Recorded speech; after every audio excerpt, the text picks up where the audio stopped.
बहुत बहुत स्वागत है। शिक्षा मित्रों से रिलेटेड न्यूज जानने के लिए चैनल को सब्सक्राइब करें तथा बेल आइकन को दबाएं ताकि आने वाली वीडियो की नोटिफिकेशन आपके पास सबसे पहले पहुंच सके। धन्यवाद।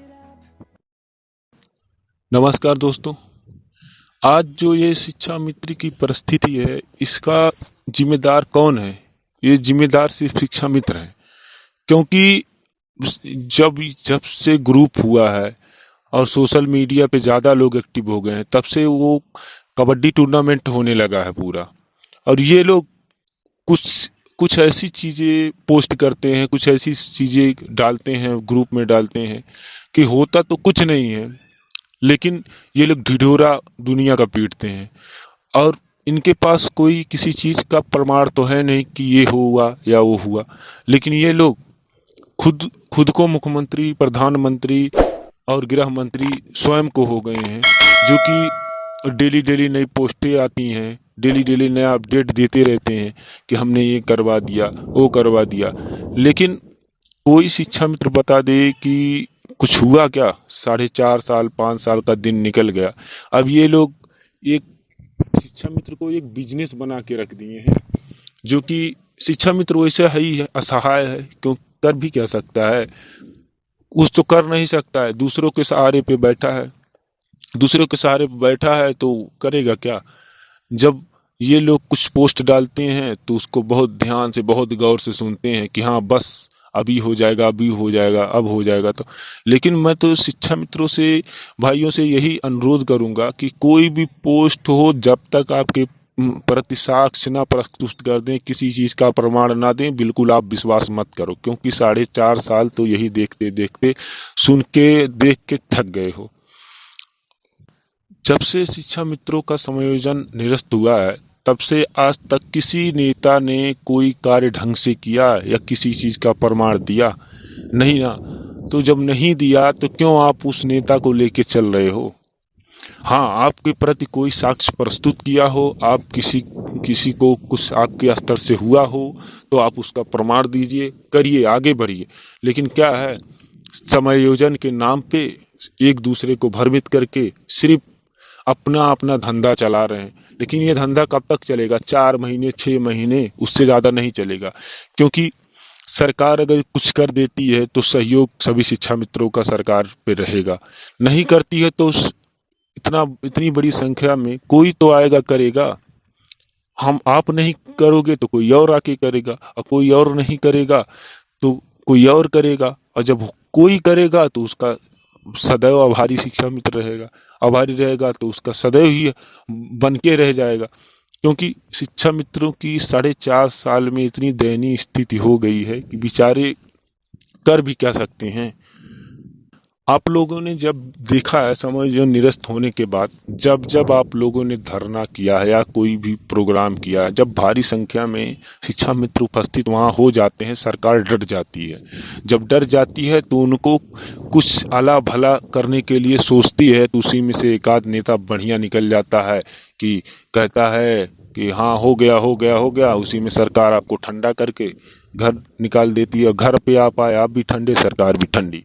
आपने देखा होगा कि इको गार्डन में जब संघर्ष हुआ तो स्मृति ईरानी जी ने 2 से 3 दिन का समय मांगा कि हमें 2 से 3 दिन का समय दे दीजिए, हम आपका कार्य करवा देंगे। इसी में शिक्षा मित्र इतने उतावले, इतने खुश हो गए कि मतलब उनको लग रहा था कि बस हमारा समायोजन बहाल हो गया। लेकिन जब वो लोग वहाँ से धीरे धीरे करके निकल गए, तब वहाँ सरकार भी ठंडी पड़ गई। और आपने देखा है जब आपका समायोजन रद्द हुआ था, सब लोग सड़कों पे निकल गए थे, तभी ने सरकार ने आपका समय मांगा, तब भी आप वहां से हट गए, सरकार भी हट गई। लेकिन क्यों? जान रहे हो, सरकार आपसे है, ना कि सरकार से आप हो। सरकार से कोई भी मांग, दया याचना, कोई भी हर एक चीज, साम दाम दंड भेंट सब कुछ अपना लिया, कुछ मिला? अभी तक कुछ नहीं मिला। लेकिन आप अब क्या कर सकते हो? अब 4 महीने 6 महीने का समय बचा हुआ है, इसमें से अपना सहयोग करिए, बढ़िया से सहयोग करिए। अगर जो विनती निवेदन करने से कुछ मिल जाता है तो ले लीजिए, क्योंकि अगर जो ये लोग नहीं करेंगे तो कोई दूसरी सरकार आके करेगी। और सरकार, मुझे तो नहीं लग रहा है कि सरकार ऐसा कुछ करेगी नहीं कि उसका ही नुकसान है, क्योंकि 4-6 महीने इलेक्शन बचे हुए हैं, इतना बड़ा वोट बैंक है। अब बताइए, इतने बड़े वोट बैंक को सरकार गंवाना नहीं चाहेगी, लेकिन आप लोग क्या है, कोई भी पोस्ट आ जाती है तो समायोजन बहाल करवाने लग जाते हैं। ये भाई साहब लवलेश शुक्ला जी हैं, ये डेली समायोजन बहाल करवाते करवाते थक गए, और जब इनका चारा किसी प्रकार से चला नहीं तो आज ये दूसरे का नंबर लेके और ग्रुप में डाल देते हैं, अपना नाम डाल के लवलेश शुक्ला। अब भाई किसी के भी पास ये व्हाट्सअप जाएगा तो कांटेक्ट उस नंबर पे करेगा ना, और कांटेक्ट करेगा तो बोलेगा आप लवलेश शुक्ला बताइए। अब इनके पास कुछ बचा नहीं, ये लोग खुद ही आपस में फंसते चले जा रहे हैं, दूसरे को भी फंसा रहे हैं। अब यही है परिस्थिति शिक्षा मित्रों की।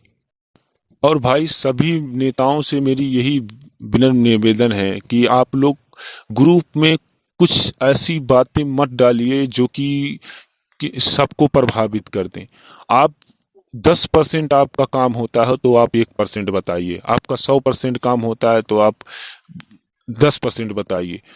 क्योंकि आजकल इतनी समय शिक्षा मित्र एक मजाक का पात्र बन गया है, क्योंकि होता कुछ नहीं है, अफवाहें दुनिया की हो जाती हैं। इसके लिए मैं सभी नेताओं से यही कहूँगा कि प्लीज़ एक रिक्वेस्ट है कि आप भ्रामक खबर मत डालो, और डालो भी अगर जो आपका कुछ होता है तो उसको 100% का 10 बताओ, ना कि 10 को 100 बताओ। क्योंकि शिक्षा मित्र उसी के सहारे है, वो उत्तेजना में आ जाता है तो गलत कदम भी उठा लेता है। लेकिन आप लोग ऐसी खबर डाल डाल के उत्तेजना में किसी को मत लाओ, क्योंकि जो शिक्षा मित्र दिमाग से पीड़ित हो जाता है वो गलत कदम उठाता है, लेकिन ये नहीं, उसको ये आगे पीछे का कुछ भी इतना एहसास नहीं रहता है कि आने वाले समय में कि अगर जो मैं कुछ गलत कदम उठा लेता हूँ तो मेरे बच्चे बीबी इनका क्या होगा। आप नहीं रहेंगे तो कोई दिक्कत नहीं, लेकिन आपके पीछे 4 परिवार, 6 परिवार, 2 परिवार जो भी हैं वो भी आपकी वजह से आप पा रहे हैं, कुछ पा रहे हैं, कम से कम दाल नमक चल रहा है। लेकिन जब आप नहीं रहेंगे तो आपका परिवार का कोई ना देखने वाला, ना सोचने वाला, ना कोई पूछने वाला, कोई नहीं रहेगा।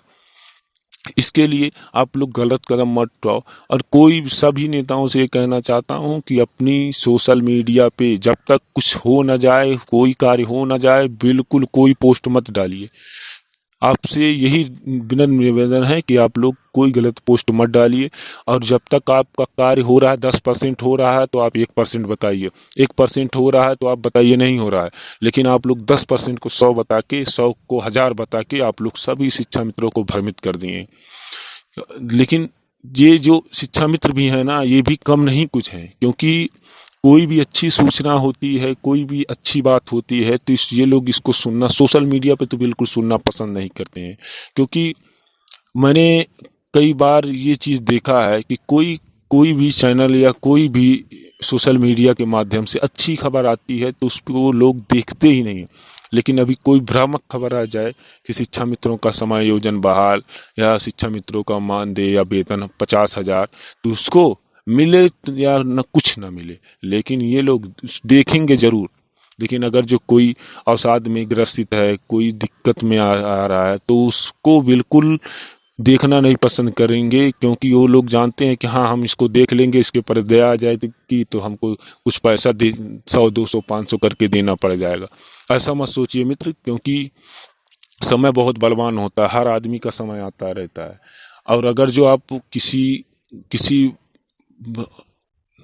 अगर आप किसी दुखियारे शिक्षा मित्र की सहायता कर देते हैं या किसी के यहाँ संवेदना प्रकट करने के लिए चले जाते हैं, तो आप मत समझिए कि हमारा कुछ हो जा रहा है। उनके प्रति आपका स्नेह भी बढ़ता है, प्यार बढ़ता है। क्योंकि देखिए, हमें अभी पैसा तो मिले या ना मिले, लेकिन अभी हमें हिम्मत की ज़रूरत है। जब तक हमारे पास हिम्मत नहीं रहेगी हम कुछ नहीं कर पाएंगे। क्योंकि शिक्षा मित्रों की ये दुर्दशा हो चुकी है कि एक एक साल बराबर लग रहा है। आप लोग कृपया करके कोई भी ऐसा गलत पोस्ट मत डालिए, और किसी भी गलत चीज़ को बिल्कुल आप फोकस मत कीजिए। क्योंकि देखिए, कोई भी गलत पोस्ट आती है तो उसको आप एक दूसरे के पास शेयर कर देते हो, और वो पोस्ट इतनी ज़्यादा ट्रेंड कर जाती है कि हर एक शिक्षा मित्र के पास पहुंच जाती है। तो ऐसा ना करो, गलत पोस्ट आए तो उसको बिल्कुल लाइक बिल्कुल मत करो और दूसरे के पास शेयर मत करो। क्योंकि पहले उसकी अच्छी से जांच पड़ताल कर लो, इसमें सत्यता क्या है। जब तक आप सत्यता जानोगे नहीं तब तक आपका भला होना नहीं है। आज हमारे बीच में जो बाहुबली नेता है ना, इनकी सबकी औकात यज्ञ हो जाने के बाद सबकी मालूम हो जाएगी, क्योंकि लास्ट स्टॉप हमारा बचा हुआ है एक यज्ञ। यज्ञ के माध्यम से अगर जो भला हो जाता है इतने परिवार का, तो बहुत सुखद समाचार है। क्योंकि हम तो चाह रहे हैं कि सबका हो जाए, तो यही अच्छी बात है। क्योंकि जितने भी डिप्रेशन में सब लोग चल रहे हैं, सबका डिप्रेशन खत्म हो जाएगा, अपने परिवार में सुखी हो जाएगा।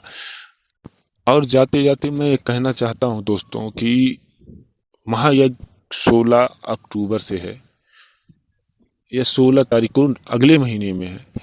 इसे इतना इतना विशाल बना दीजिए कि सरकार आपकी जनसंख्या को देख के खुद मजबूर हो जाए। आपको इतनी मेहनत ना करने की ज़रूरत पड़े कि आप सरकार से लड़ो या उससे कोई ऐसा बर्ताव करो जिससे सरकार नाराज हो। इतनी जनसंख्या करिए, इतने नरम भाव से उनसे काम लीजिए कि सरकार आपकी जनसंख्या, आपका व्यवहार देख के आपको दे दे, आपका सम्मान दे दे। क्योंकि आपका सम्मान मिलेगा तो आप समाज में जीने लायक, चलने लायक और कोई कार्य के प्रति सक्षम रहेंगे। आपका सम्मान जब तक नहीं मिलेगा, आप ऐसे भटकते रहोगे।